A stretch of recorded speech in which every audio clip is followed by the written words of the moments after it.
नमस्कार। एसटिभी च्याटमा यहाँलाई हार्दिक स्वागत छ। म प्रकाश गिरी। एसटिभी च्याटको आजको अङ्कमा हामी चर्चा गर्नेछौँ यो सत्ता राजनीतिको। धेरै चर्चा गऱ्यौँ हामीले नेकपा एमालेको, त्यो फुट्यो, एकीकृत समाजवादी बन्यो। नेपालमा त्यो दल मात्र फुटेको होइन, त्यही दिन जनता समाजवादी पनि फुट्यो। त्यहाँबाट अर्को लोकसभा लोकतान्त्रिक समाजवादी दल भनेर पनि जन्मिएको छ।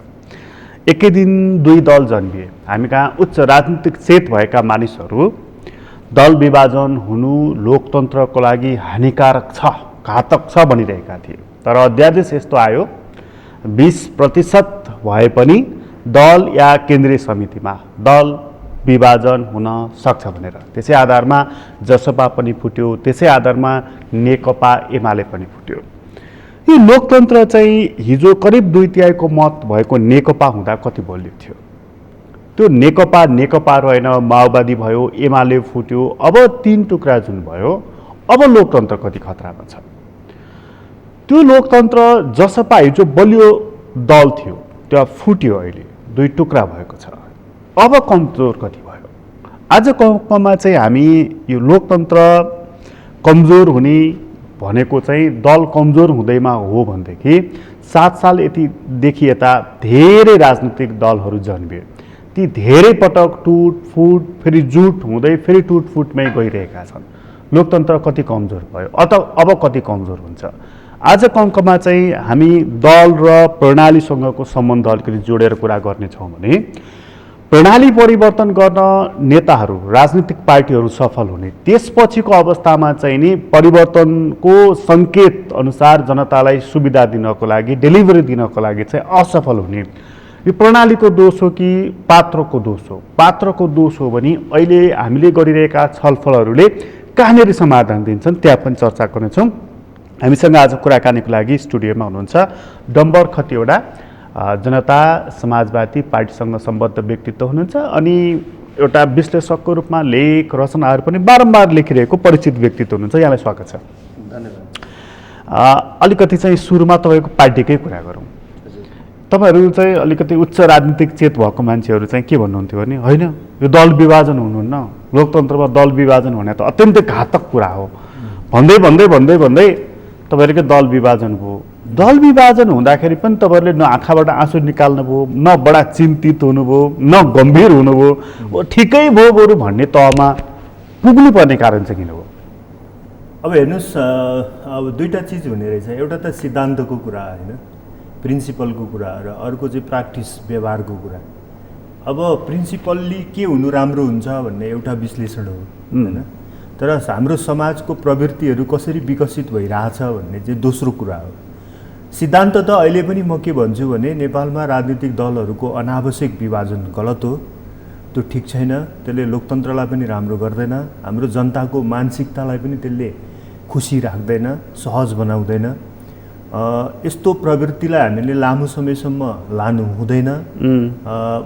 विचार र एजेन्डाका आधारमा दलहरू ध्रुवीकृत हुनुपर्छ र दलहरूभित्र चाहिँ संस्थागत प्रक्रिया हुनुपर्छ, नेतृत्व हस्तान्तरणको पद्धति हुनुपर्छ, विधि हुनुपर्छ, संस्कार हुनुपर्छ भन्ने नै मेरो अहिले पनि बुझाइ हो, दृष्टिकोण हो र प्रिन्सिपल हो।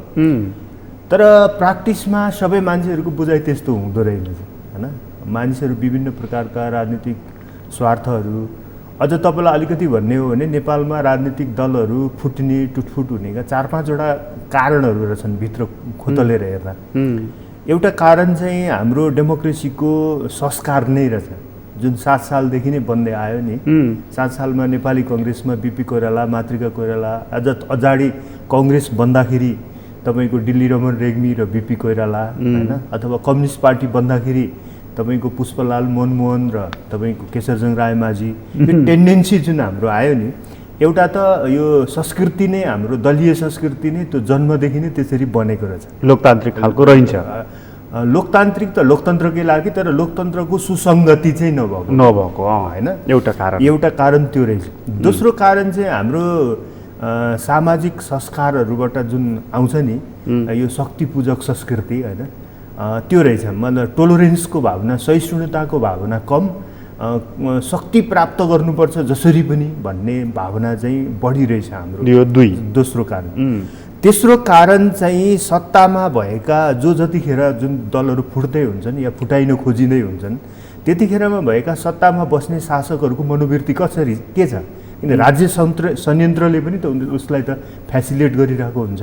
जस्तो हाम्रो दल फुट्ने प्रक्रियामा केपी ओलीले फेसिलिटेट गर्नुभएको थियो हैन। उहाँले चाहिँ अध्यादेश ल्याइदिने अथवा तपाईँलाई थाहा छ ७२बाट सांसद उठाएर त्यसले त जुटाइदिएको थियो नि हैन। हैन त्यो प्रयास त गर्नुभएको थियो नि, तर त्यो अध्यादेश त्यतिखेर सक्नु भएन। तर राज्यको टेन्डेन्सी के हो भन्ने त त्यसले देखायो नि। तर त्यो ग्लु स्टिक यतिबेट किन कमजोर भयो? म पहिला कारणहरू भन्दै थिएँ, म सक्छु है त। तेस्रो कारण त्यो देखियो होइन, राज्यको टेन्डेन्सी के हो भन्ने कुरा। र चौथो कारण भनेको हामी नेपालीहरू गरिब मुलुकको मान्छेहरू भएको कारणले गर्दा एउटा अधैर्यता चाहिँ आम रूपमा चाहिँ देखिन्छ। छिटो सत्ता प्राप्त गरौँ, छिटो मन्त्री खाऊँ होइन, छिटो पार्टीको नेतृत्व प्राप्त गरौँ, मेरो जीवन छोटो छ, आज हो कि भोलि हो, मैले जीवनकालमै के एचिभ गरिहाल्नुपर्छ, अहिले नगरे कहिले गर्ने, अहिले तत्काल मैले के चिज एचिभ गरिनँ भने मेरो नातागोताले परिवारले साराले जिन्दगीभरि राजनीतिमा लागिस् खोइ के गरिस् भनेर चाहिँ उल्टे हियाउँछन् गिज्याउँछन्। यो चौथो मैले एचिभ गर्नुपर्छ भन्ने भावना, यो चौथो कारण। र पाँचौँ कारण चाहिँ हाम्रो जियो पोलिटिक्स होइन। यो एउटा खतरनाक कुरा म तपाईँलाई भन्छु कि जियो पोलिटिक्सले पनि कहीँ न कहीँनेरि हाम्रा दलहरूलाई स्थिर रहन नदिनको लागि चाहिँ प्रेरित गरेको छ भन्ने मलाई लाग्छ। यी कारणहरूले गर्दा यो चाहिँ प्र्याक्टिस भयो। सिद्धान्त त मैले भने दलहरू फुट्नु राम्रो होइन। त्योभन्दा अगाडि एउटा शब्द तपाईँले प्रयोग गर्नुभएको थियो, अनावश्यक रूपमा फुट्नु राम्रो होइन भनेर। हो, अहिलेको फुट चाहिँ आवश्यक फुट थियो। अहिले चाहिँ यस्तो स्थितिमा पुग्यो कि अब भन्छ नि त्यो झगडा सधैँ गरेर बसिरहनु भन्दा होइन, अब बरु आफ्नो आफ्नो बाटो लागौँ। किनभने झगडै मात्रै गरेर बस्दाखेरि पनि त शक्तिको त क्षय हुन्छ, कसैले पनि आफ्नो काम गर्न पाउँदैन।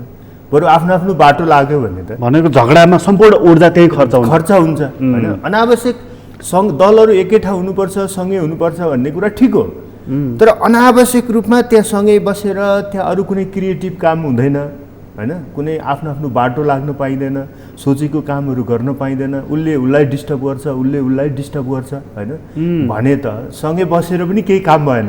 तर हामीले चाहिँ जब उच्च राजनीतिक चेत छैन, तपाईँले भनेका 5वटा कुराहरू पुरा हुँदैनन्, त्यो संस्कार पनि छैन भनेदेखि चाहिँ कानुनले भए पनि बाँधेर राख्नु ताकि फुट्न नसक्ने अवस्था भएपछि त मन नमिले पनि व्यवहारिक रूपमा मिलेर बस्छन् भन्ने एउटा सोच थियो संविधान बनाउँदा ताकाको होइन, फ्याट्ट फुटिराख्दैनन् भन्ने कुरा। तर तपाईँको अहिलेको कुरा सुनिरहँदाखेरि चाहिँ नि होइन रहेछ, किनभने फुट्न दिएन भनेदेखि त आपसमै लडेर झन् घाइते होला नि कि भन्ने डर पो हुँदो रहेछ। त्यो पनि एउटा देखियो हाम्रो नेपालमा। मलाई पनि ठुलो आशा थियो कि यो संविधानमा, अब यो संविधानबारे अरू थुप्रै प्रावधानमा त आफ्ना आफ्ना कुराहरू थिए हाम्रा होइन, तर यो दल विभाजन र थ्रेसहोल्डको जुन कुरा थियो, अनि थ्रेसहोल्ड र दल विभाजनलाई चाहिँ अलि सहज नबनाएको जुन कानुनी व्यवस्था हाम्रो थियो, त्यसपछि चाहिँ दलीय प्रवृत्तिमा सुधार हुन्छ, अन्तर्पार्टी लोकतन्त्र बलियो हुन्छ, दलहरू फुट्नतिर होइन जुटेरै आफ्नो संस्थागत प्रक्रियालाई चाहिँ क्रियाशील बनाउनतिर लाग्छन् भन्ने एउटा आशा चाहिँ मलाई पनि थियो। तर प्र्याक्टिसबाट त्यो पुष्टि भएन। प्र्याक्टिसबाट के पुष्टि भयो भने जबसम्म अघि मैले भनेको 5वटा फ्याक्टरहरू एज इट इज रहन्छ तबसम्म चाहिँ कानुनी प्रबन्धनले मात्रै चाहिँ जुड्दो रहन्छ, त्यो जुड्दो रहेनछ भन्ने चाहिँ देखियो। अघिको प्रश्नमा आउँ, अघिल्लो पटक केपी ओलीले अध्यादेश ल्याउँदाखेरि चाहिँ नि तपाईँहरू जुट्नुभयो, हो फुटाउन ल्याएको भन्नुभयो, अर्को दल विभाजनको लागि ल्याएको भन्नुभयो त्यति बेलाको प्रधानमन्त्री केपी ओलीले, तर परिणाम उल्टो आयो, जुट्नुभयो तपाईँहरू। त्यो ग्लु स्टिकको आयु चाहिँ 1 वर्ष मात्रै थियो। अब यहाँनिर के अब यहीँनिर मैले अघि भन्दै थिएँ नि सत्ताको प्रवृत्ति भन्ने एउटा दलहरूको विभाजनमा सत्ताको प्रवृत्ति भन्ने पनि एउटा फ्याक्टर छ भन्ने। अब त्यो बिचमा मलाई के लाग्छ भने फर्स्ट एटेम्प्ट जुन उहाँले गर्नुभएको थियो नि होइन, त्यो असफल भयो नि त, असफल भयो, फुटाउन सक्नु भएन। त्यतिखेर उहाँको टार्गेट भनेको त्यतिखेरको समाजवादी पार्टी फुटाउने अनि राजपा पनि फुटाउने र दुवैतिरबाट फुटेको विङ्सलाई लगेर नेकपासँग एकीकृत गराउने होइन, त्यसपछि माओवादी निस्केर गए पनि सिङ्गल मेजोरिटी मेन्टेन गर्ने होइन। त्यति बेलाको उहाँको दाउ त्यतिखेर त्यो खेल उहाँले खेल्नु भएको थियो, त्यो त सफल भएन होइन। त्यो सफल नहुनुका कारणहरू हाम्रो सचेतना पनि हो। एक अर्को चाहिँ उहाँले जबरजस्त त्यो आफ्नो सोचलाई चाहिँ अर्काको पार्टीमा लागू गर्न खोज्नु भएको थियो। हाम्रो दलभित्र त्यो हुनका लागि म्याच्युरिटी पनि त्यो थिएन, त्यो सिचुएसन थिएन। उहाँले एकदम जबरजस्त गर्न खोज्नु भएको मात्रै थियो केही मान्छेहरूलाई हात लिएर। तर त्यो हुन सक्ने घटना, त्यस्तो हुन सक्ने सिचुएसन चाहिँ त्यो दलभित्र थिएन। त्यस कारणले गर्दा उहाँ असफल हुनुभयो। असफल भएपछि अर्को फ्याक्टर त्यहाँ फेरि क्रियाशील भयो। एकातिर माओवादी निस्केर गयो, अर्कोतिर नेकपा एमाले भित्रकै समस्याहरू छँदै थियो। त्यसैले आफ्नो सरकारलाई कसरी टिकाउने भनिसकेपछि उहाँले दोस्रो गेम प्लान गर्नुभयो। दोस्रो गेम प्लान चाहिँ के थियो भने युनाइट भएको जनता समाजवादी पार्टीको एउटा ठुलो हिस्सालाई त्यहाँबाट निकालेर सरकारमा लाने होइन, भरसक त्यो हिस्सालाई नै पार्टीको आधिकारिकता मेजोरिटी पुर्याइदिने, सेन्ट्रल कमिटीमा पनि, कार्यकारिणीमा पनि र संसदीय दलमा पनि। र त्यसको लागि चाहिँ उहाँले चाहिँ आन्तरिक राज्य शक्तिको प्रयोग गर्ने कुरा त भइ नै गएको थियो। अलिक क्लियर भनिदिनुहोस् त। होइन, देशभित्रको शक्ति त उहाँ नै सत्तामा हुनुहुन्थ्यो, उहाँले राज्य शक्तिको प्रयोग, स्रोत साधनको प्रयोग त गर्न सक्ने नै हुनुभयो। सँगसँगै उहाँले बाह्य शक्तिहरूको पनि थोरै त्यसमा चाहिँ साथ लिनुभयो। अझै क्लियर गरिदिनुहोस् न यसलाई। अब यो प्रष्टै छ, धेरै भनिरहनु त्यति वाञ्छित नहोला होइन। आन्तरिक शक्तिको कुरा त बुझियो, हजुर। बाह्य शक्ति भनेको चाहिँ अब विशेष गरी चर्चामा भइरहेको कुरा यहाँहरू सबैलाई थाहा छ कि कार्तिक 5 गतेको रात त होइन सामन्त गोयल विशेष प्लेन लिएर काठमाडौँ आउनुभयो। उहाँसँग प्रधानमन्त्रीको 3-4 घन्टा मध्यरातमा कुरा भयो। त्यो चिज गोप्य राखियो भन्ने कुरा बारम्बार उठ्छ होइन, र त्यसको रिफरेन्सहरू छैन होइन। त्यो किन भएको थियो, के भएको थियो, के कुराहरू भएको थियो भन्ने चिज त इतिहासले कहीँ न कहीँ खोजी गर्ला र कुनै दिन ओलीजी या ओलीजीका नजिकका मान्छेहरूले भन्नु पर्ला त्यो कुरा होइन। अब त्यो पोइन्ट सुद्धा चाहिँ कहीँ न कहीँ जोडियो भन्ने लाग्छ। महन्त ठाकुरसम्म आइपुग्यो त्यो कुरा, आइपुग्यो र तपाईँहरूको दल विभाजन। यद्यपि म त्यसलाई मेजर मान्दिनँ है, मैले आरोपको रूपमा त्यो चिज भनिरहेको छैन। एउटा पक्ष त्यो किनभने कसैले चाँदैमा कोही फुट्नुपर्छ भन्ने छैन नि। ठिक छ, तर एउटा पक्ष त्यो पनि एउटा पक्ष त्यो प्रेरणा गर्यो भन्ने मलाई लाग्छ। म यही कुरा जोड्न चाहिरहेको थिएँ। त्यो अहिलेको फुटमा चाहिँ नि जुन यो तपाईँ अघिल्लो पटक चाहिँ जोडिएको कुरा, दोस्रो पटक फुट्ने आधार कसरी बन्यो, सत्ता कसरी प्रयोग भयो भन्ने सन्दर्भको कुरा गर्दै हुनुहुन्छ। त्यसबाट त्यहाँबाट गजाङगुजुङ हुँदै हुँदै हुँदै आज विभाजनसम्म आइपुग्यो है। अघिल्लो पटक जोडिँदाखेरि चाहिँ नि त्यही छिमेकी प्रयोग भएको थियो थिएन? त्यो त्यतिखेर प्रयोग भएको भए त ओलीजी सफल भइहाल्नुहुन्थ्यो नि होइन। ओलीजी असफल हुनुको कारणले त्यतिखेर हाम्रा आन्तरिक प्रयासहरू चाहिँ बलिया भए भन्ने हो नि त। त्यति बेला कसले जुटाइदियो? हामी आफै छुट्यौँ। त्यतिखेरको टेन्डेन्सी अर्कै थियो होइन। सत्ताले पर्याप्त खेल्न पाएको थिएन हामीभित्र। केही मान्छेहरूमा खेलेको थियो, खेल्दै नखेलेको भए त तपाईँको महेश बस्नेतहरू महोत्तरी पुग्ने होइन, यस्तो घटनाहरू मेरियट होटलमा ल्याएर केही सांसदहरूलाई राख्ने, बाल यो भक्तपुरको रिसोर्टमा जाने, त्यस्तो घटनाहरू हुने नै थिएनन्। त्यही केही घटनाहरू त त्यो भए त्यसले देखाउँछ कि केही खेलहरू त भएको थिए, तर त्यो खेलहरू पर्याप्त भएन, त्यतिखेर वेटेज पुगेन होइन। भनेपछि यो पटक फुटाउनको लागि चाहिँ नि आन्तरिक शक्ति र बाह्य शक्ति दुवै लाग्यो भन्ने तपाईँको ठम्याइ छ?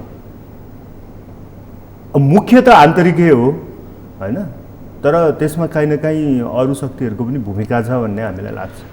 नेकपा एमाले पनि फुट्यो नि तपाईँहरू सँगसँगै, त्यसमा चाहिँ पनि यी दुवै फ्याक्टर प्रयोग भयो त?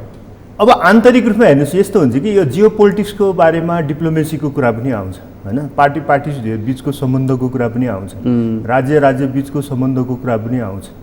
हामी पनि एउटा जिम्मेवार पार्टी हो होइन। हामी भोलि कुनै हिसाबले सत्तामा पुग्यौँ भने यही जियो पोलिटिक्सको बिचबाट हामीहरूले काम गर्नुपर्छ। त्यसैले अब मैले यो सबै कुरालाई धेरै भनिरहनु त्यति वाञ्छित हुन्छ जस्तो मलाई लाग्दैन। तर हामी नेपाली सबै कार्पेट मुनि फोहोर राखेर बुझ्नुपर्ने एउटा कुरा चाहिँ के हो भने हाम्रा दलहरूको अस्थिरतामा होइन, लोकतन्त्रको अस्थिरतामा, राज्यको यो दुर्दशा हुनुमा काहीँ न काहीँनेरि जियो पोलिटिकल ब्यालेन्स गर्न नसक्ने होइन, हाम्रो या त हामीले त्यसको एउटा सही स्ट्राटेजी बनाउन नसक्ने होइन, या त अरूबाट चाहिँ धेर प्रभावित हुने, यो एउटा घटना चाहिँ काहीँ न काहीँनेरि हाम्रो दुर्भाग्यको रूपमा छ। आज जसपा विभाजित भएपछि चाहिँ खुसी हुनुहुन्छ कि दुखी हुनुहुन्छ? म अहिले निरपेक्ष जस्तो छु। छुट्नु हुँदैन थियो भन्ने दुःख त लाग्छ होइन, त्यत्रो दुःख गरेर त्यो एकता तपाईँहरूले रातारात भएको एकता भन्नुभयो नि, त्यो वास्तवमा एक्चुअल रातारात होइन। त्यसका लागि त हामीले 4 वर्षदेखि आन्तरिक रूपमा काम गरेका थियौँ। हजारौँ पटक भेटघाट, कुराकानी, छलफल, भित्री प्रयास, फर्स्ट लेभलमा, सेकेन्ड लेभलमा, थर्ड लेभलमा, होइन, कयौँ ट्राई गरेर बाहिरबाट मान्छेहरूले हेर्दाखेरि यस्तो पनि एकता हुन्छ र यो मिल्दै नमिल्ने खाले मान्छेहरू कसरी एक ठाउँमा आए भन्ने जस्तो देखिने खालको लाइक पनि सम्भव बनाएको थियौँ। आज फुटेको देख्दाखेरि चाहिँ बेकार गरिएछ त्यो 1000 पटकका बैठक भन्ने लाग्दैन? लाग्दैन, त्यो त लाग्दैन। किन लाग्दैन भने पोलिटिकल यो राजनीतिक व्यवहारको टेन्डेन्सी नै यस्तो छ क्या हाम्रो देशमा। यो चिजहरूसँग झर्को मानेर, यो चिजसँग अप्ठ्यारो मानेर, यो चिजसँग खेल्न डराएर, होइन, यो त के हो भने फायर ब्रिगेडको कर्मचारी तर आगलागी भएको ठाउँमा चाहिँ जान्न भने जस्तो हुन्छ। किन हाम्रो नेपालको पोलिटिकल टेन्डेन्सी नै यस्तो भएको हुनाले हामी राजनीतिमा छौँ, हामी राजनीति बुझ्छौँ, गर्छौँ, लेख्छौँ, बोल्छौँ भने एउटा प्री माइन्ड मेकअप के हुनुपर्छ भने यो नेपालमा यस्तै हो, यस्तै भित्रबाट छिर्नुपर्छ, गुज्रिनुपर्छ भन्ने माइन्ड मेकअप गरेरै गर्नुपर्ने भएको हुनाले के हर हमेसा तयार त्यो त कवच कुण्डल लाएर तपाईँ तयारै भयो सुत्दाखेरि पनि त्यो एउटा माइन्ड मेकअपै हुन्छ नेपालको पोलिटिकल सेक्टरमा हुँदो रहेछ भनौँ न। म पनि बिस्तारै बुझ्दैछु। यो हाम्रो सत्ता राजनीतिमा नि यो अघिल्लो चुनावकै बखतमा चाहिँ एउटा सम्भवतः मानिसले त्यति कल्पना गरेका थिएन होला कि दुईटा कम्युनिस्ट पार्टीहरू मिल्छन् भनेर। मोर्चा बनाए, एकता गरे, त्यहाँसम्म मानिसलाई आश्चर्य नै लागिरहेको थियो। जुटिसकेपछि फुट्छन् होला भन्ने कुरा पनि सम्भवतः अब तपाईँहरू जस्तो केही राजनीतिक चेत भएका मानिसहरूले यिनीहरूको भन्ने लागेको थियो होला। बाँकीलाई त के थियो भने जुटे जुटे जुटे अब जुटे नै जुटे भन्ने लागेको थियो। त्यहाँमाथि संवैधानिक प्रावधानहरूले पनि फुट्नको लागि अनुमति दिइराखेको थिएन। एउटा कुरा बताइदिनुहोस्, के कारणले नेकपा फुटेर यहाँ आइपुग्यो? कसका कारणले? अब कम्युनिस्ट पार्टीहरूको हाम्रो विभाजनको आफ्नै खालको प्रकृति छ, होइन। यो एकैचोटि भयो, एउटै घटना हो भन्न चाहिँ मिल्दैन। र कम्युनिस्ट पार्टीहरूको चाहिँ अन्तरसङ्घर्षको विश्वव्यापी र नेपालको पनि अनुभव हेर्दाखेरि म चाहिँ त्यो एकता कृत्रिम हो भन्ने लाग्थ्यो मलाई त्यति बेलै। त्यतिखेर त्यसो भन्न त्यतिखेरका लागि सहज वातावरण थिएन। एक किसिमको मास मेनिया जस्तो सिचुएसन थियो कम्युनिस्टहरूको फेभरमा। हामी अलिकति विरुद्धमा लेख्ने बोल्ने मान्छेहरूको चाहिँ यिनीहरू चाहिँ अलिकति आइसोलेसनमा पर्नुपर्ने खालको स्थिति। तर किनभने कम्युनिस्टको चिरा थाहा थियो नि त, तर थाहा भएको हुनाले र त्यो भित्रको कतिपय विश्व कम्युनिस्ट आन्दोलनको पनि अनुभव हेर्दा, होइन, कम्युनिस्ट पार्टीहरूले चाहिँ बलियो गरी सत्ता प्राप्त गरेपछि, चाहे तपाईँको रुसको हेर्नुहोस्, तपाईँ चाइनाको हेर्नुहोस्, होइन, चाहे पूर्वी युरोपेली देशहरूको हेर्नुहोस्, चाहे युगोस्लाभियाको हेर्नुहोस्, चाहे चेकोस्लाभियाको हेर्नुहोस्, चाहे अफगानिस्तानकै नाजिबुल्ला या त्यसभन्दा बाबरा कार्मलको शासनकालको अवधिलाई हेर्नुहोस्, होइन, त्यो सबै अवधिमा हेर्दाखेरि के देखिन्छ भने कम्युनिस्ट आइडियोलोजी एउटा जिनमै कहीँ न कहीँ सत्ता प्राप्त गरेपछि एउटा निर्णायक एउटा शक्ति सङ्घर्ष त्यहाँ हुन्छ भन्ने चाहिँ म चाहिँ 100% कन्फर्म थिएँ त्यो, होइन। त्यसैले त्यसलाई मैले कृत्रिम एकता नै जस्तो मलाई लाग्थ्यो। र त्यो कृत्रिम एकता हो भन्ने कुरो त त्यतिखेर खुल्यो। केही समय त त्यसलाई लुकाइएको थियो। जब आधा आधा प्रधानमन्त्री खाने भन्ने जुन एउटा पेपर सार्वजनिक भयो नि, त्यसलाई केही समय गोप्य राखेको थियो। त्यसले नै बुझिहालियो कि यो दिगो जाँदैन भनेर। त्यसपछि चाहिँ कुरा प्रष्ट भइहाल्यो। तर त्यहाँनिर प्रचण्डजीले एउटा कुरा गर्नुभएको थियो नि, जस्तो चाहिँ उहाँहरू चाहिँ त्यो भदौ भनिराख्नुहुन्छ। भदौमा उहाँहरूले चाहिँ एउटा सहमति गर्नुभयो। ल ठिकै छ, तपाईँले चाहिँ पार्टी चलाउने, तपाईँले चाहिँ पुरै अवधि सरकार चलाउनुहोस् भनेर प्रचण्डजीले जुन अभिव्यक्ति सार्वजनिक गर्नुभयो, त्यसपछि त अब जुट्ने भयो भन्ने लागेन? मलाई त्यो घटनामा त्यो भनाइ पनि नाटकीय र कृत्रिम लागेको थियो। कम्युनिस्ट पार्टीहरूको प्रवृत्ति र नेताहरूको मनोविज्ञान विश्लेषण गर्दा प्रचण्डजीको त्यो भनाइमा पनि कुनै सत्यता थिएन। त्यो चाहिँ के भने ओलीले अब छोड्दैन, होइन, यिनले छोड्दैनन् भनेपछि आफूलाई जनताको आँखामा महान देखाउन मैले नै त्याग गरेको भनिदियो भने चाहिँ अलिकति आफूलाई चाहिँ अलिकति फरक देखाउन सकिन्छ भन्ने साइकोलोजीबाट आएको कुरा थियो त्यो। तर एक्चुअली उहाँको मनमा चाहिँ 2.5 वर्षपछि ओलीले सत्ता नछोडेकोमा उहाँलाई चाहिँ बडो क्षुब्धता त थियो त्यो। र त्यो क्षुब्धताको बदला उहाँले कुनै न कुनै बिन्दुमा लिनुहुन्छ भन्ने चाहिँ मलाई लाग्थ्यो। यो उहाँले लिएको बदलाको पोइन्ट यही नै हो कि माधव नेपाल अलग? यसमा हेर्नुहोस्, यो टोटल घटनाक्रममा म भन्छु कि हाम्रो कन्सर्न भनेको चाहिँ नेकपाभित्रको विवाद होइन। नेकपाभित्रको विवाद चाहिँ नेकपाभित्रकै साथीहरूको मुद्दा हो, होइन। यद्यपि टेन्डेन्सी विश्लेषण गर्न त एउटा बृहत अर्थमा त लोकतन्त्रमा सबै दलहरूको बारेमा एकअर्काले बुझाउन होइन कहाँ के भयो कस्तो भयो कसरी प्रवृत्तिहरू गइरहेछ भनेर विश्लेषण गर्न त पाइने भयो। तर मुख्य सरोकार त फेरि कम्युनिस्ट पार्टीकै साथीहरूको हो। त्यो त उहाँहरूको आन्तरिक विषय हो त्यो। तर हाम्रो कन्सर्न भनेको तपाईँहरूसम्म पनि किन आइपुग्यो भन्दाखेरि त्यहाँ बादल यसरी मड्डारियो कि घनघोर आँधी पनि आयो, पानी पनि पर्यो, त्यो आँधीले चाहिँ तपाईँहरूको घरको छानै उडाइदियो क्या? त्यति धेरै हाम्रो छानो उडेको चाहिँ छैन जति मान्छेहरूले भन्छन्, किनभने हाम्रो पार्टी सानै थियो होइन, यो त मान्नु पऱ्यो नि हामीले गत इलेक्सनको रिजल्टबाट। दोस्रो कुरा हामी धेरै घटकहरू मिल्दै नै थियौँ त्यहाँ होइन। तेस्रो कुरा हामी जुन प्रकृतिको पार्टी निर्माण गर्दैथ्यौँ त्यो प्रकृतिको पार्टी निर्माणका लागि एउटा मेटेरियल कलेक्सन जस्तो पोजिसनमा थियौँ हामी। घर बनाउने ठाउँमा पहिला त ल्याएर तपाईँको ढुङ्गा गिटी बालुवा छड होइन फरक फरक थुप्रो लगाएर थुपार्नु पऱ्यो। तर त्यो आफैमा त्यो ढुङ्गा गिटी बालुवा सोझो भाषामा होइन नि, सोझो भाषामा भन्दा तपाईँहरूको पार्टी निर्माणाधीन थियो, पार्टी बनिसकेका थिएन। हाम्रो पार्टी होइन निर्माणाधीन थियो। तर निर्माणाधीन पार्टीमा एउटा समस्या आउनु र नेकपा भन्ने पार्टी जो चाहिँ अब 70 वर्ष लगाएर तपाईँले हेर्दाखेरि चाहिँ त्यो नेकपा भन्ने पार्टी चाहिँ कसको कारणले टुक्रिएर त्यहाँ पुग्यो त? टेन्डेन्सीको जहिले पनि कुनै घटना हुनुमा मूल नेतृत्व नै जिम्मेवार हुन्छ होइन। त्यसैले ओलीको मलाई लाग्छ ओलीले 60 देखि 70% जिम्मेवारी नैतिक जिम्मेवारी ओलीले लिनुपर्छ भने बाँकी 30% जिम्मेवारी चाहिँ प्रचण्ड र माधव नेपालको पनि हो भन्ने लाग्छ मलाई। तपाईँलाई यस्तो लाग्छ कि अहिले नेकपाबाट माओवादी एमाले समाजवादीसम्म जुन उहाँहरूले यात्रा गर्नुभयो यो 1.5-2 वर्षकै बिचमा यहाँ चाहिँ नि माधव नेपालको काँधमा बन्दुक राखेर प्रचण्डले पड्काउनु भयो भन्ने लाग्छ? म त्यो शब्द प्रयोग गर्न चाहन्न, त्यो शब्दावलीमा त्यो विश्लेषण मलाई त्यति उचित लाग्दैन। माधव नेपाल कुनै कच्चा खेलाडी हो जस्तो मलाई लाग्दैन। उहाँले नेपालको पोलिटिकल यो राजनीतिक पार्टी निर्माणमा चाहिँ ठुलो योगदान र चाहिँ अनुभव हासिल गर्नुभएको छ होइन। 30 को दशकमा जतिखेर पञ्चायती व्यवस्था चाहिँ असाध्यै बाक्लो थियो, बलियो थियो होइन, त्यस्तो बेलामा उहाँ एउटा नयाँ कम्युनिस्ट टेन्डेन्सीभित्रकै एउटा नयाँ समूह निर्माणमा लाग्नुभएको मान्छे।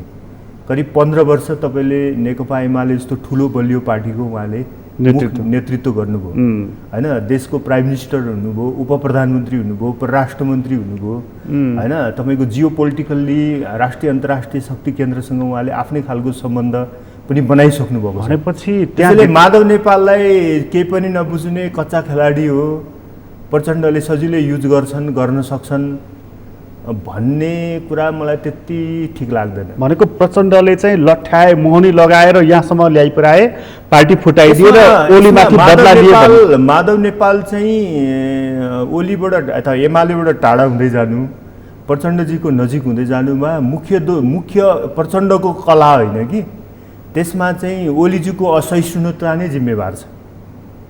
उहाँले अलिकति मात्रै बुद्धि पुर्याएर अलिकति सहिष्णु भएर हिँड्नुभएको भए माधव नेपाल माओवादी धारमा प्रचण्डको नजिक जान सक्ने खालको बुझाइ विश्लेषण दृष्टिकोण जीवनशैली भएको नेतै होइन। तपाईँ केपी ओलीको ठाउँमा तपाईँ भइदिए के गर्नुहुन्थ्यो?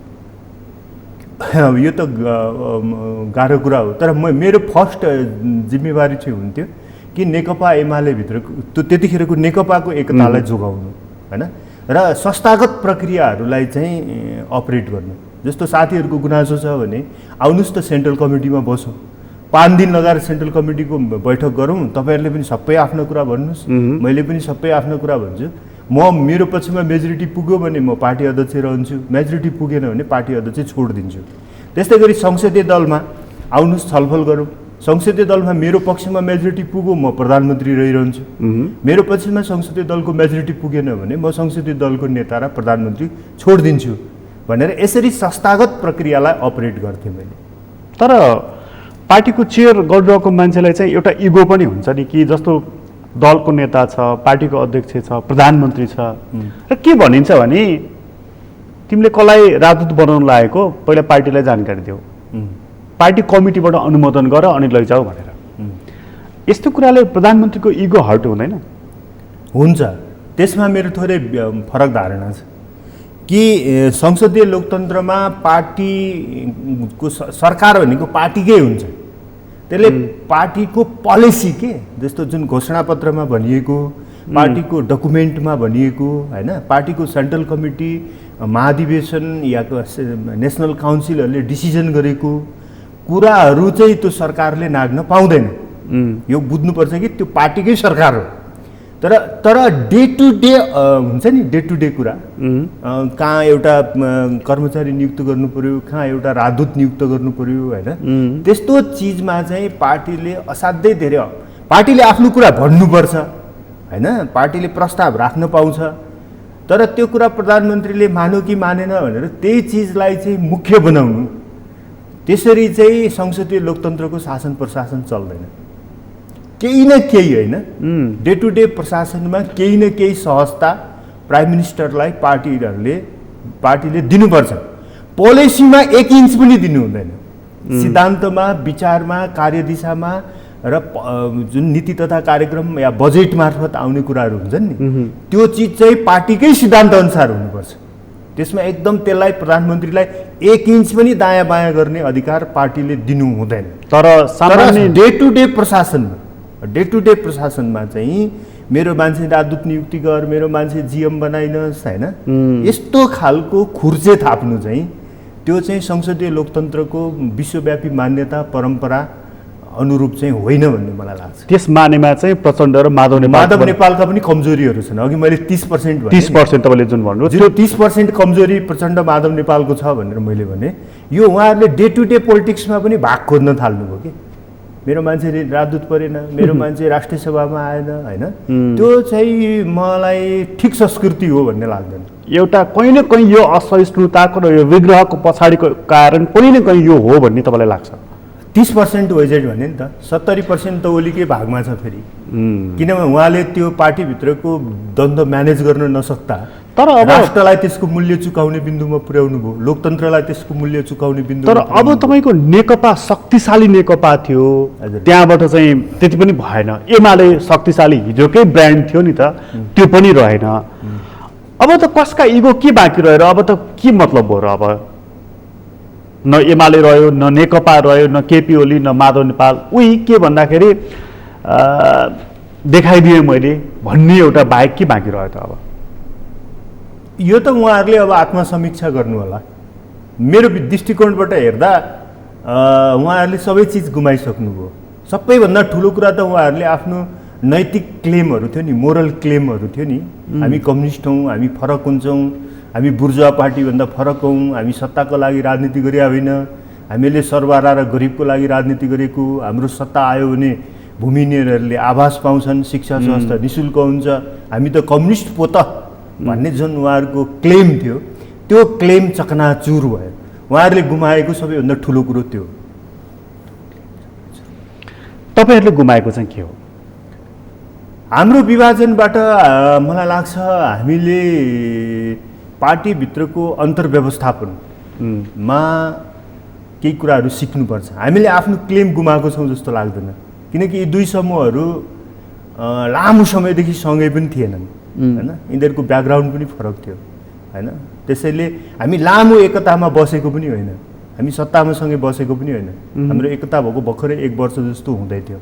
फेरि अहिले फुटेर जाँदा सबै माओवादी र एमाले भिन्न भिन्नै, अनि एमाले फुटेको भने जस्तो पनि हाम्रो छैन हैन। हाम्रो जनता समाजवादी पार्टी राजपा र पूर्व समाजवादी भएको पनि होइन। तर हाम्रो त एउटा एमाले फुटाउन एउटा जुन फ्याक्टरको भूमिका रह्यो, खास गरी प्रचण्डजीको भनेर जुन विश्लेषण गरिन्छ, उनले बदला लिए आदि इत्यादि जुन भन्ने गरिन्छ, तपाईँहरूको दलमा पनि उपेन्द्र यादवमाथि प्रचण्डजीको राम्रै प्रभाव छ नि त हैन? त्यसको असर विभाजनमा परेको परेन? त्यो त मैले देख्दिनँ। अब त्यो मान्छेहरूले अब हिजो व्यक्तिका भेटघाट सम्पर्कहरू, अब तपाईँ र म अहिले चाहिँ यस्तो मिठो कुरा गरिरहेछौँ, अब तपाईँ र मेरो चाहिँ धेरै लामो सम्पर्क होला भनेर पनि त कसैले भनिदिन सक्छ। तर एक्चुअल कुरा हो भने तपाईँ र म जिन्दगीमा पहिलोचोटि भेट हुँदैछौँ होइन। त्यसैले बाहिरबाट देखिएका त्यस्ता कुराहरू सबै सही हुँदैनन् र मलाई लाग्दैन यो पार्टीमा प्रचण्डको त्यस्तो कुनै अवाञ्छित प्रभाव छ।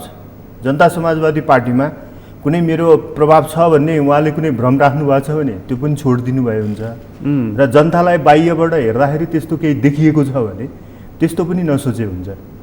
किनभने कम्तीमा 2 वर्षदेखि त म देखिरहेको छु नि त नजिकबाट, आफै घटनाक्रमहरूमा सामेल छु, कार्यकारिणी समितिको बैठकमा सामेल छु होइन, कयौँ आन्तरिक बैठकहरूमा सामेल छु, त्यहाँ त काहीँ न काहीँ गन्ध त आउँछ नि। भनेको प्रचण्डजीको प्रभाव उपेन्द्र यादवमाथि छ भन्ने तपाईँलाई लाग्दैन? मलाई लाग्दैन। उपेन्द्रजी आफ्नै खालको स्वभाव र विश्लेषण भएको एक खालको मौलिक नेता हो उहाँ। तर प्रचण्डजीसँग पटक पटक उहाँको साइनो सम्बन्ध चाहिँ जोडिएको छ। राजनीतिक पोलिटिक्समा त हुन्छ नि त, त्यो भेटघाट हुने, कुरा हुने, मिल्दाखेरि गठबन्धन बन्ने होइन, यस्तो त हुन्छ, त्यो त हुनसक्छ फेरि। तर यो पार्टीको डिरेक्सन होइन, यो पार्टीको विचार, यो पार्टीको एजेन्डा र यो पार्टीको भविष्यलाई निर्धारक, जसरी उहाँले त एमाले तपाईँहरूकै भनाइअनुसार त एमाले भित्र त एउटा निर्धारक भूमिका गर्नुभयो भन्ने छ नि त, निर्णायक भूमिका गर्नुभयो भन्ने, त्यस्तो गर्न सक्ने गरी प्रचण्डजीको यहाँभित्र कुनै त्यस्तो केही छैन। त्यो मानेमा तपाईँ अस्वीकारै गर्नुहुन्छ? अस्वीकार गर्छु। त्यस भएदेखि तपाईँहरूको कमिटमेन्टमा तपाईँहरू कहीँ डिरेल हुनु भएको छैन? विचारमा कहीँ डिरेल? विचार एजेन्डामा हामी डिरेल छैनौँ। मोरल्ली हामीहरूलाई पनि थोरै प्रब्लम आयो। तिमीहरू पनि त उस्तै हो, खोइ एकता टिकाउन सक्यौ होइन, 1 वर्ष पनि टिकेन, आखिरी नेपालका सबै मान्छे लोभी पनि त हुन् भन्दाखेरि त हामीहरूलाई पनि नैतिक सङ्कट त पर्यो। तर सँगसँगै चाहिँ अर्को एउटा पनि प्रश्न बनिरहेको छ। अस्तिको एउटा तस्बिर चाहिँ खुब चर्चा भएको देखिरहेका थिएँ मैले, तपाईँहरूको बैठक बसेको छ, बाबुराम भट्टराई चाहिँ मञ्चको यतापट्टि छेउमा टुसुक्क, अरू चाहिँ चट्ट पोलिटिक कसेर अथवा ठुल्ठुलो उसमा बसेको, मतलब त्यहाँ पनि बिउ चाहिँ रोपिँदैछ फेरि अर्को विभाजनको। त्यो चाहिँ घटनाको मिसइन्टरप्रिटेसन भयो होइन। एक्चुअली चाहिँ के हो भने उहाँको अपरेसन भएको छ होइन, केही समय अगाडि उहाँले लामो बिमारी हुनुहुन्थ्यो होइन, उहाँले वीर अस्पतालमै अपरेसन गर्नुभएको पेटको होइन। त्यसपछि हामीले पोलिटिक कस्ने खालको दोस्रो दिनको कुरा हो त्यो होइन। र त्यो उहाँलाई चाहिँ पोलिटिक कस्ने मोडलमा बस्न चाहिँ असजिलो हुन्छ, त्यो अपरेसन गर्दाखेरि यो खुम्चिने हुन्छ नि त। त्यसैले यस्तो पेटको भागलाई यसरी ठाडो राख्नुपर्ने भएको हुनाले अनि उहाँ छेउको एउटा कुर्सीमा बस्नुभएको हो, त्यो हेल्थ प्रब्लम हो त्यो। तर अब त्यसलाई मान्छेहरूले पोलिटिकल अर्थमा चाहिँ बुझे, त्यो सत्य होइन त्यो। भनेपछि बाबुराम भट्टराई कर्नरमा पर्दै गएको अर्थमा जुन बुझे मानिसहरूले जसपामा, त्यो होइन, त्यो उहाँ प्रभावशाली हुनुहुन्छ होइन। कर्नरमा भन्नाले यसरी के त उहाँ विचारले कुर्सी त कर्नरमा थिँदै नै थियो, पोलिटिकल्ली पनि कर्नरमा, थप कर्नरमा पर्नु। यस्तो हो कि त उहाँले आफैले स्वीकार गर्नुभएको हो कि त, उहाँ आफू चाहिँ सङ्घीय परिषद अध्यक्ष भएर उपेन्द्रजीलाई कार्यकारी अध्यक्ष मान्न त उहाँ राजी हुनुभएको हो नि। यही डिबेट छ नि नेपालमा कि मूल नेताहरूले कहिले पनि कार्यकारी पद छोड्दैनन् भनेर। तर बाबुराम भट्टराईलाई त्यो स्वीकार गरेर पार्टी एकता गराउन, अझ राजपासँग एकता गरेको बेला होइन, तपाईँको कतिौँ चौथो पाँचौँ कतिौँ मर्यादा क्रममा बसेर भए पनि एकता गर्न कसैले बाध्य गर्न त सक्ने थिएन नि त। सक्थ्यो र? म मान्दिनँ, म पूर्व प्रधानमन्त्री हो, मेरै नेतृत्वको एउटा पार्टी मलाई चाहिन्छ, म गर्छु भन्नुभएको भए या त्यसमा स्ट्यान्ड लिनुभएको भए बाबुराम भट्टराईलाई कसैले बाध्य गर्न सक्थ्यो र? त्यो स्ट्यान्ड नलिनुपर्ने कारण के थियो? होइन, उहाँको एउटा आफ्नै खालको सोच। पहिलो कुरा त उहाँ पदको लागि धेरै मरिहत्ते गर्ने नेता होइन रहेछ। उहाँलाई जसरी पनि त्यो पार्टीमा प्रवेश गर्नु थियो समाजवादीमा, त्यति बेलाको सङ्घीय समाजवादीमा, त्यो प्रवेश गरेर पनि के हुन्थ्यो र? के उहाँलाई व्यक्तिगत लाभ के हो र? त्यो होइन, उहाँको सोचै अर्कै हो। मानिसहरूको बुझाइ चाहिँ अलिक फरक खालको छ नि कि त्यो समाजवादी उपेन्द्र यादव हिँड्दै गरेको र हिँड्नु खोजेको बाटो अलिक फरक छ। हजुर, बाबुराम भट्टराई मार्फत कुनै बाह्य शक्तिले उहाँलाई चाहिँ त्यहाँ एउटा अङ्कुशेको रूपमा चाहिँ प्रयोग गरेको छ भनेर। म अब बाबुराम भट्टराईसँग मैले लामो सङ्गत गरेको मान्छे त होइन म होइन। माओवादी आन्दोलनमा साथीहरूले 30औं-20औं वर्ष उहाँसँग सङ्गत गर्नुभएको छ। म त नयाँ शक्ति बनाउँदादेखि जोडिएको, मुस्किलले 5 वर्ष हुँदैछ होइन। यो 5 वर्षको अनुभव र सङ्गतबाट म के दाबी गर्छु भने उहाँ एक्सन ओरिएन्टेड, भिजन ओरिएन्टेड नेता हो। पदमा उहाँ धेरै मरिहत्ते गर्नुहुन्न, तर तपाईँले स्टाटस कन्सियस नेता पनि होइन। तर तपाईँले यो कुरा पनि त बुझिराख्नु भयो होला, हिजो माओवादी हुँदा भएका मानिसहरू नयाँ शक्तिमा उहाँसँग आउनु भएन, थोरै आउनुभयो, आएकाहरू पनि छाडेर जानुभयो, नयाँ शक्तिबाट यतापट्टि आउँदाखेरि झन् कम भयो, यो कुरा पनि त तपाईँले विचार गरिराख्नु भयो होला नि। त्यसमा उहाँको मात्रै दोष छैन, उहाँको पनि जिम्मेवारी नैतिक जिम्मेवारीहरू छन्, तर उहाँको मात्रै दोष छैन। नेपालमा कुनै पनि नयाँ पार्टी बनाउन सायद सबैभन्दा गाह्रो काम हो यो कुनै फ्याक्ट्री खोले जस्तो स्कुल खोले जस्तो होइन यो। किनभने फेरि नयाँ दल बनाउन तपाईँको 6 साल 7 सालतिर काङ्ग्रेस या कम्युनिस्ट पार्टी बन्दा त्यतिखेर दल नै थिएनन् होइन। एउटा सिम्पल इक्जाम्पलमा भनौँ कि काङ्ग्रेस वा कम्युनिस्ट पार्टीहरू चाहिँ खाली घडेरीमा बनेका घरहरू हुन् होइन, स्पेस अकुपाई थिएन नि त। अहिले हामी जुन पार्टी बनाउँदैछौँ यो त पुरानो बनिसकेको घरको भग्नावशेष हटाएर अनि पहिला घडेरी खाली गर्नु पर्यो अनि त्यहाँ घर बनाउनु पर्यो। किनभने काङ्ग्रेस र कम्युनिस्ट पार्टीहरूले त हाम्रो स्पेस अकुपाई गरिसकेको छन् होइन। किन मान्छे त यही हो नि, देश त यही हो नि। नयाँ पार्टी बनाउने भनेर तपाईँले विदेशबाट मान्छे ल्याउने होइन नि त। गाउँको हाम्रो सिनेरियो के छ, हाम्रो पोलिटिकल दलीय ध्रुवीकरणको प्रवृत्ति के छ भनेपछि गाउँसम्म चाहिँ काङ्ग्रेस र कम्युनिस्ट पार्टीहरूमा मान्छेहरू पुस्तौँदेखि डिभाइड भएका छन्। भनेपछि तपाईँलाई यसको बीचबाट हामीहरूलाई एउटा नयाँ वैकल्पिक शक्ति बनाउनु छ। स्पेस कम छ तपाईँहरूलाई? स्पेस कम छ हाम्रो, यो हामीले बुझेको छौँ। तर स्पेस, तर यदि तपाईँहरूको सोच नयाँ छ, जाँगर नयाँ छ, सक्रियता छ भनेदेखि त युवा पुस्ताले साथ दिनुपर्ने नि त। त्यो 7 सालका पार्टीहरू यी विचार पनि पुराना, पार्टी पनि पुराना, सङ्गठन पनि पुराना, नयाँमै जाउँ यो सोच्नु पर्ने नि त।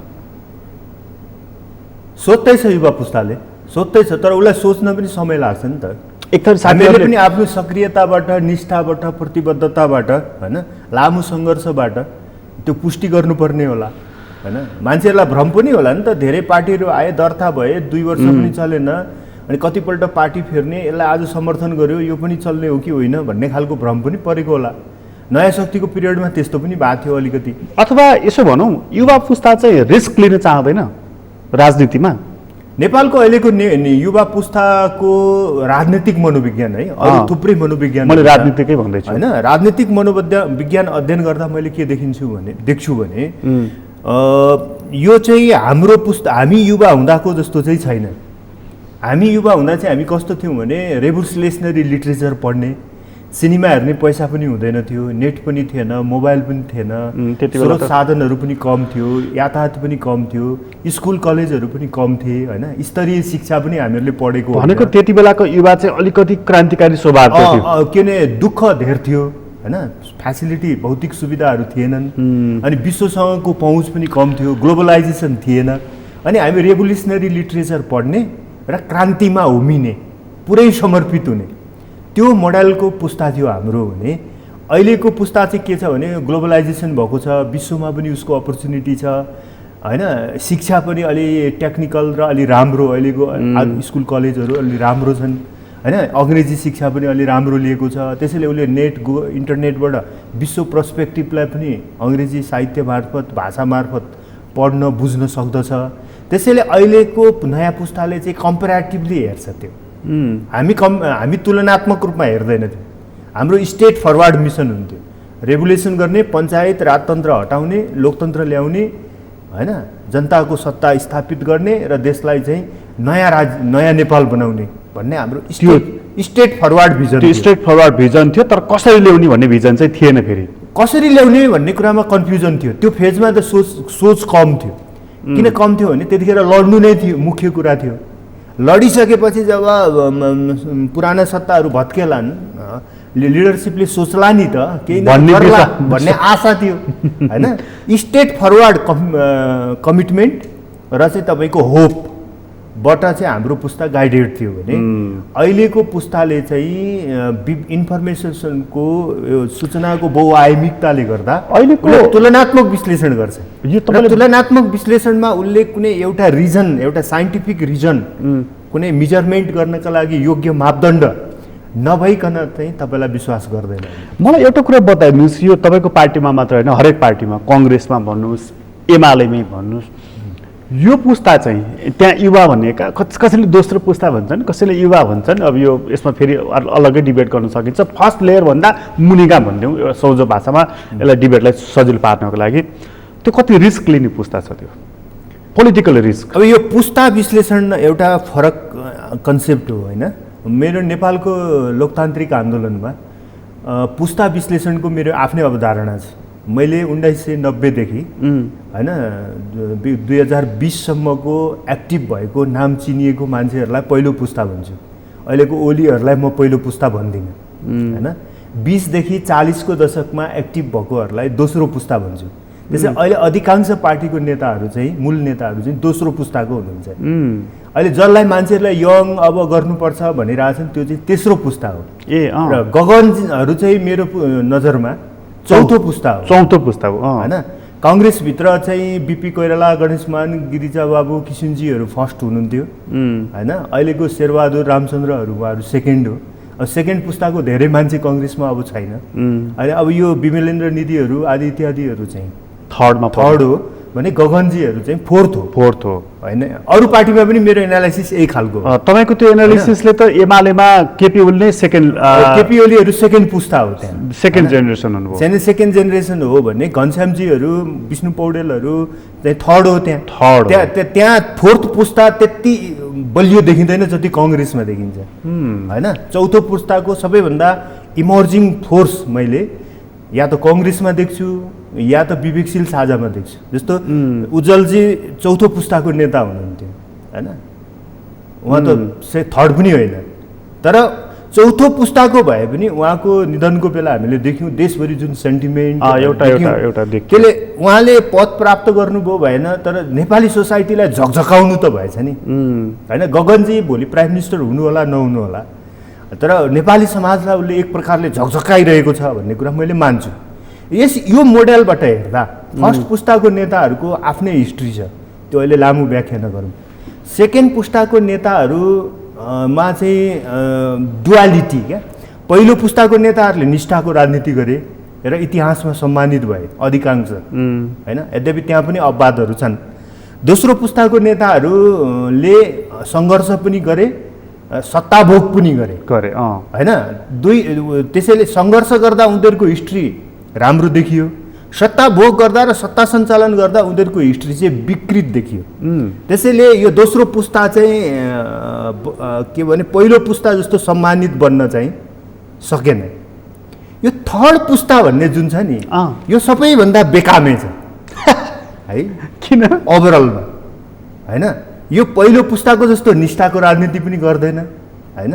दोस्रो पुस्ताले जस्तो चाहिँ तपाईँको के भन्दाखेरि एउटा आक्रामक के भने मुभमेन्ट पनि गर्दैन र सत्ता राजनीतिमा पनि आफै म के गर्न सक्छु भन्ने आत्मविश्वास चाहिँ यसले राख्दैन। दोस्रो पुस्ताको पुच्छर भन्छ कि त्यो हैन। त्यसैले मेरो विश्वास मतलब चाहिँ दोस्रो पुस्तालाई मनाएर फकाएर विश्वासमा लिएर पदहरूले कृपा गरेर आशीर्वाद गरेर केही दियो भने त्यो लिन्छु हैन। जस्तो देख्यौँ नि त यो बिचमा हामीले म एक दुईवटा नामै लिएर भन्न चाहन्छु, मलाई के आपत्ति छैन। जस्तो शङ्कर पोखरेल, प्रदीप ग्यावाली, सुभाष नेमाङ भनेको त नेपालको एउटा उदयमान नेताहरू, बौद्धिक पनि लोकतन्त्र बुझेको भनेर भन्थ्यौँ नि त हामी, तर आखिर उहाँहरूको पनि केही पनि रहेनछ हैन र। डेमोक्रेसीलाई सङ्कट पर्दा, लोकतन्त्रलाई सङ्कट पर्दा, के अरे संविधानलाई सङ्कट पर्दा हैन उहाँहरू त केही पनि बोल्न सक्नु भएन। भनिसकेपछि त्यो के को डरले हो त? त्यो कन्भिक्सनले त होइन, त्यो आशले होइन। म 100% ग्यारेन्टीका साथ भन्छु त्यो पोलिटिकल कन्भिक्सनले त्यो गरेको होइन उहाँहरूले हैन। तर एमाले भन्ने पार्टीमा ओलीको जुन पावर सेन्ट्रलाइजेसन भएको छ त्यो पावर सेन्ट्रलाइजेसनमा कन्फ्लिक्ट गर्दिनँ म भन्ने एउटा आत्मसमर्पणवादी चिन्तनको कारणले गर्दा उहाँहरूले लोकतन्त्र, संविधान हैन, संविधानवाद जस्ता कन्सेप्टहरू नै छोडिदिनु भयो। भनेपछि कति खतरनाक र अवसरवादी छ त्यो। घनश्यामजीहरूको त्यही हालत छ। उहाँहरूको बाध्यता के त? हजुर, उहाँहरूको बाध्यता एमाले भन्ने ब्रान्ड र सूर्य चिन्ह जोगाउनु। त्यो दुईटा चिज गुमो भने हिस्ट्रीबाट हामी हराउँछौँ। हिजो वामदेवले माले फोर्टे जस्तो हुन्छ, नयाँ बनेको पार्टीहरूलाई नेपालमा स्वीकार गर्दैनन्। बरु एमाले र सूर्य चिन्ह जोगाम, अलिअलि लात खाम, अलिअलि ओलीका बात खाम हैन। अलि पछि ओली बुढो भएपछि छोड्नु पनि होला। त्यसो भयो भने यो इतिहासको एउटा फेजको रूपमा फेरि हामीले हिस्ट्रीलाई रिराइट गरौँला। ओलीको काल गलत थियो तर एमालेको कन्टिन्युटी चाहिँ हुनुपर्छ भन्ने मोडेलबाट जाने भन्ने उहाँहरूको माइन्डसेट। म एउटा कुरा बताइदिनुहोस्, यति मजाले यति क्लियर कुरा गरिराख्नु भएको छ। केपी ओलीको चाहिँ एउटा स्टेटमेन्ट थियो अस्तिको दिनमा, जुन दिन निर्वाचन आयोग माधव नेपालहरू पुग्नु भएको थियो र घनश्याम भुसालजीहरू यता पुग्नु भएको थियो। पिलो चाहिँ निचोरियो, खिल बाँकी रह्यो भनेर मलाई बताइदिनुहोस्, यदि केपी ओलीको भाषामा पिलो माधव नेपाल हो भने खिल को हो तपाईँको बुझाइमा? अब उहाँले त के सन्दर्भमा भन्नुभयो मैले त सुनिनँ, याद गरिनँ होइन। आफैले याद नगरेपछि विश्लेषण गर्न गाह्रो हुन्छ। तर मलाई के लाग्छ भने त्यो त्यही भन्नुभएको होला उहाँले होइन। माधवजीहरू जानुभयो, प्रचण्डहरू गए, अब तर यहाँ चाहिँ दुःख दिनेहरू बाँकी रहे भन्ने होला। भीमरावलहरू, घनश्याम भुसालहरू बाँकी रहे। तर मलाई के लाग्छ भने घनश्यामजीहरूको जुन रणनीति छ होइन, एमाले र सूर्य चिन्ह चाहिँ जोगाउने तर हिस्ट्रीलाई रिराइट गर्ने भन्ने नै उहाँहरूको रणनीति हो अहिले। त्यो ओली हुन्जेल त सम्भव छैन। ओलीकै जीवन या राजनीति उहाँले सन्यास लिनुभयो भने चाहिँ घनश्यामजीहरूको लाइन त्यहाँ मेजोरिटीमा पर्न पनि सक्ला। आई डोन्ट नो, आशावादी हुन सकिने ठाउँ छ।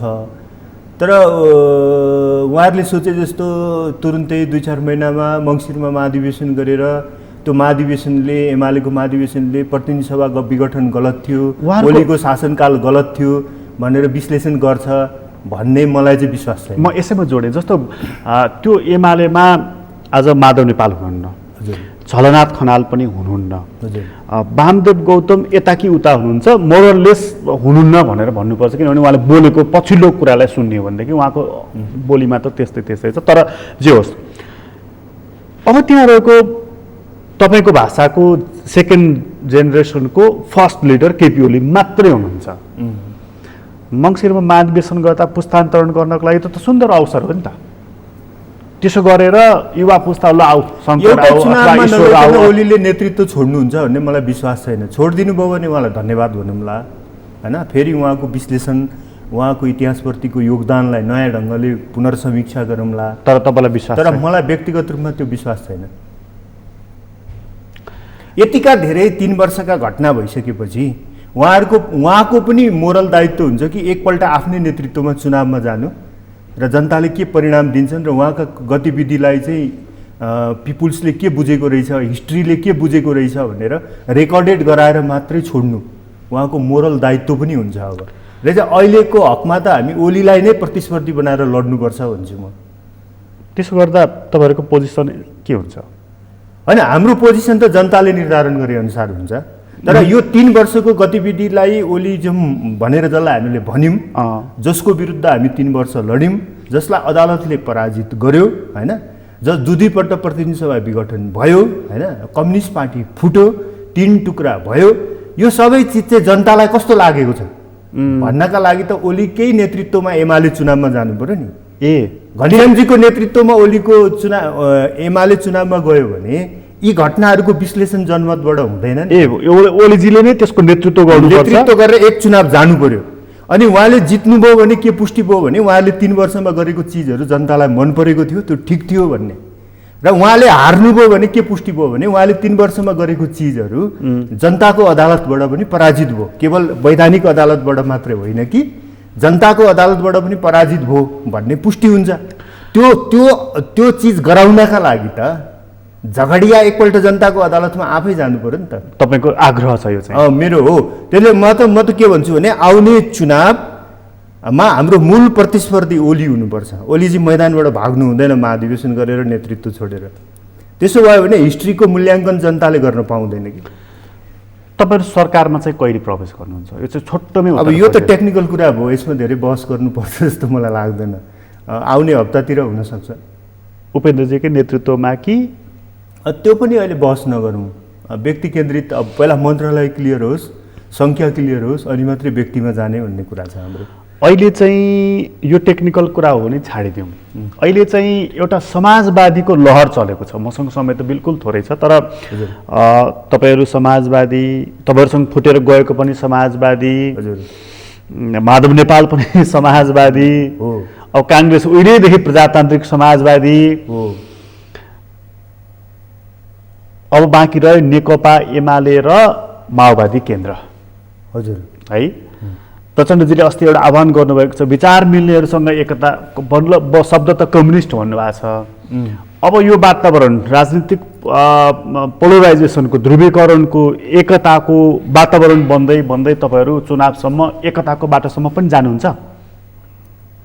चुनावी गठबन्धनको दृष्टिकोणले त्यो एउटा पाटो हो, तर जहाँसम्म मलाई मेरो बुझाइ अहिलेसम्म के छ भने हाम्रो पार्टीको पनि आम अवधारणा त्यही हो कि समाजवाद भनेर हामीले शास्त्रीय समाजवादको कुरा गरेको होइन। पहिला हामी यहाँबाट आफूलाई त्यो डालोबाट निकाल्छौँ होइन। जस्तो कङ्ग्रेसले प्रजातान्त्रिक समाजवादको कुरा गर्यो। प्रजातान्त्रिक समाजवादको कन्सेप्ट के थियो भन्दाखेरि सेकेन्ड इन्टरनेसनल होइन, दोस्रो अन्तर्राष्ट्रिय भनेर जसलाई भनिन्छ, जसको सदस्य अहिले पनि कङ्ग्रेस छँदैछ। या ओल्ड हिस्ट्रीमा चाहिँ तपाईँको जर्मन चिन्तकहरू अल्बर्ट बर्नस्टीन र कार्ल काउट्स्की होइन, उहाँले अगाडि बढाएको विचार, या इन्डियामा लोहिया जयप्रकाश नारायणहरूले भनेको कुरा, या नेपालमा बिपी कोइरालाले संवैधानिक राजतन्त्र र एउटा लिबरल इकोनोमी अन्तर्गत चाहिँ सामाजिक न्यायहरू हासिल गर्दै जाने भन्ने मोडेलबाट भनिएको चिज। र त्यो पनि गिरिजाप्रसाद कोइराला 46 सालपछि सत्तामा आउनु भएपछि महेश आचार्य र रामशरण महतहरूले 8औं पञ्चवर्षीय योजनाको आधारपत्रमा बिपीको समाजवाद पनि अब काम छैन, हामी नियो लिबरल इकोनोमीतिर जानुपर्छ भनिसकेको अवस्थामा काङ्ग्रेसको समाजवादलाई हामी समाजवादै मान्दैनौँ। त्यो पुँजीवाद भयो, त्यो कम्प्लिट पुँजीवाद पनि त्यो अलिकति जनकल्याणसहितको पुँजीवाद, लोक कल्याणकारी पुँजीवाद भएन कि त्यो त नियो लिबरलिजम होइन, नव उदारवाद भयो। भनेपछि त्यो बहसमा परेन। त्यो काङ्ग्रेसलाई हामी समाजवादको डालोभित्रै राख्दैनौँ। भनेपछि त्यो तपाईँहरू त्यहाँ केही समाजवादी चिन्तक हुनुहुन्छ, जस्तो प्रदीप गिरी हुनुहुन्छ, बेग्लै कुरा, नरहरि आचार्य हुनुहुन्छ, त्यो अर्को पार्ट हो, त्यो बेग्लै कुरा। तर संस्थागत रूपमा काङ्ग्रेस चाहिँ समाजवादी पार्टी होइन। तपाईँहरूको अब आयो कम्युनिस्टहरूको कुरा। तपाईँहरूको बिचमा, प्रचण्डको बिचमा, माधव नेपालको बिचमा एकताको सम्भावना छ? पार्टी एकताको सम्भावनाको बारेमा अहिले मैले त्यति धेरै सम्भावना देखिरहेको छैन होइन। तपाईँले चुनावी गठबन्धनको कुरा गर्नुभएको हो भने त्यो त जोसँग जो पनि हुनसक्छ। चुनावी गठबन्धन त त्यो त भोलि केपी ओलीसँग नि हुन सक्ला। तर एउटा कन्डिसन माधव नेपाल प्रचण्डहरूसँग हाम्रो एउटा आग्रह, एउटा सार्वजनिक अपिल चाहिँ हुनसक्छ। त्यो के हो भने आखिरी तपाईँहरू आफूलाई कम्युनिस्ट भन्नुहुन्छ होइन। कम्युनिस्टहरूको दुर्दशा हामीले संसारभरिदेखि नेपालमा पनि हेऱ्यौँ होइन। तपाईँहरू शास्त्रीय कम्युनिस्ट हुन पनि सक्नुहुन्न होइन। तपाईँ माओवाद अब कति दिन बेच्नुहुन्छ, किन माओवादको फन्डामेन्टल जनयुद्धबाट जनवादी क्रान्ति गरेर सत्ता कब्जा गर्ने र संयुक्त जनवादी अधिनायकत्व चलाउने भन्ने चाहिँ माओवादको फन्डामेन्टल हो।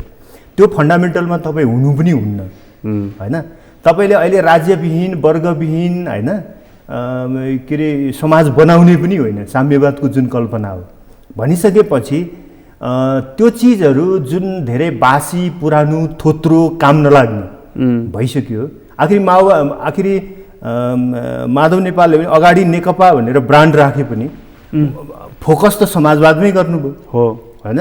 यदि तपाईँहरूलाई साँच्चै यो रियलाइजेसन हुन थालेको हो कि सोभियत सङ्घदेखि पूर्वी युरोपसम्म, युगोस्लाभियादेखि चाइनासम्म, अहिले क्युबादेखि उत्तर कोरियासम्म, नेपालको कम्युनिस्ट हिस्ट्री होइन, झापा आन्दोलनदेखि जनयुद्धसम्म, यी सबै चिजको विश्लेषणपछि अब 21औं शताब्दीका लागि एउटा नयाँ संश्लेषण, नयाँ प्रकारको समाजवाद, new type of democracy, new type of socialism होइन, नयाँ प्रकारको समाजवाद, नयाँ प्रकारको लोकतन्त्र।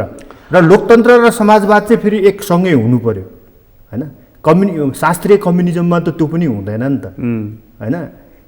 कि लोकतन्त्र छुट्छ कि समाजवाद छुट्छ होइन, तिनीहरूको भेट हुँदैन। तर हामी यस्तो लोकतन्त्र या यस्तो समाजवादको कुरा गरिरहेछौँ, त्यो लोकतन्त्र पनि अहिलेसम्मका लोकतन्त्रहरूभन्दा उन्नत लोकतन्त्र हुनु पर्यो। त्यो समाजवाद पनि अहिलेसम्मका शास्त्रीय समाजवादहरूभन्दा उन्नत समाजवाद हुनु पर्यो। उन्नत समाजवाद र उन्नत लोकतन्त्र। उन्नत लोकतन्त्र भनेको सहभागितामूलक, प्रत्यक्ष र समावेशी लोकतन्त्र। उन्नत समाजवाद भनेको समुन्नत समाजवाद होइन। यो दुईटा चिजको एउटा मिलन भयो भने मात्रै 21औं शताब्दीको सही विचार र सिद्धान्तको जन्म हुन सक्छ। हो, यसको लागि चाहिँ अब हामी सबै समाजवादी, तपाईँहरूले माओवाद बेचेर खाइसक्नुभयो, उहाँहरू माओवाद छोड्नुहोस्, त्यो सटर बन्द गरिदिनुहोस्, त्यो सटर बन्द गरिदिनुहोस्। जस्तो बाबुरामले बन्द गरिदिनु भयो होइन, बन्द गरिदिनु भने त्यो च्याप्टरलाई उहाँले हिस्ट्रीमा स्वीकार गर्नुभयो, त्यो च्याप्टरलाई सम्मान गर्नुभयो, तर यहाँदेखि मेरो बाटो यो हो भन्नुभयो नि त, छाड्नुभयो होइन? त्यस्तै गरेर माधव नेपालले पनि त्यो गर्नुहुन्छ, प्रचण्डले पनि त्यो गर्नुहुन्छ भने त सोसलिस्ट सेन्टर बन्न सक्छ। त्यो हावा चल्छ अब यो बहस अहिले तत्काल त हुन्न। अहिले त समाजवादीहरूको मुख्य केन्द्र नेपालमा जसपा नै हो अथवा मैले भने जस्तो समाजवादको, अब शास्त्रीय समाजवादको, प्रजातान्त्रिक समाजवादको कुरा गर्ने हो भने त्यो छोडिदिउँ, होइन? काङ्ग्रेस पनि समाजवादी नै होला, तर कति समाजवादी छ प्र्याक्टिसमा? समाजवादी त कम्युनिस्टहरूले पनि आफूलाई समाजवादी नै, विप्लवजी पनि समाजवादी, कम्युनिस्ट कति समाजवादी, उत्तर कोरिया कति समाजवादी छ, क्युबा कति समाजवादी छ, सोभियत सङ्घ कति समाजवादी थियो, होइन? भनेको यो तत्काल हुने सम्भावना चाहिँ तपाईँले कम देखिरहेको? अहिले तत्काल यो बाटो हिँड्दैन होला, तर त्यो इतिहासले कुनै खास बिन्दुमा यो चिज गराउँछ। चुनावी मोर्चा चाहिँ तपाईँहरूको बिचमा हुने भयो, बाँकी कुरा चाहिँ नि चुनावी मोर्चाको कुरा त अब अहिले नगरौँ, होइन? त्यो सम्भव भए त 5 दलीय गठबन्धन नै गरौँ, होइन? यो सत्तापछि गठबन्धनलाई नै चुनावसम्म लगाउँ भन्ने पनि हाम्रो त आग्रह हुन्छ, तर हामीले मात्रै भनेर त हुँदैन। यसको लागि समय धेरै छ, अझ कति धेरै बागमतीमा पानी बग्ने बाँकी छ, हेर्दै जाउँला। हजुर, तपाईँलाई धेरै धन्यवाद। हस्, धन्यवाद। आदरणीय दर्शकबिन, तपाईँलाई पनि धन्यवाद। आज हामीले डम्बर खतिवडासँग कुराकानी गरेका थियौँ। उहाँसँगको कुराकानीहरूलाई यति नै। एसटिभी च्याटबाट म प्रकाश गिरीलाई बिदा दिनु। सगरमाथा टेलिभिजन हेर्दै गर्नुहोला। नमस्कार।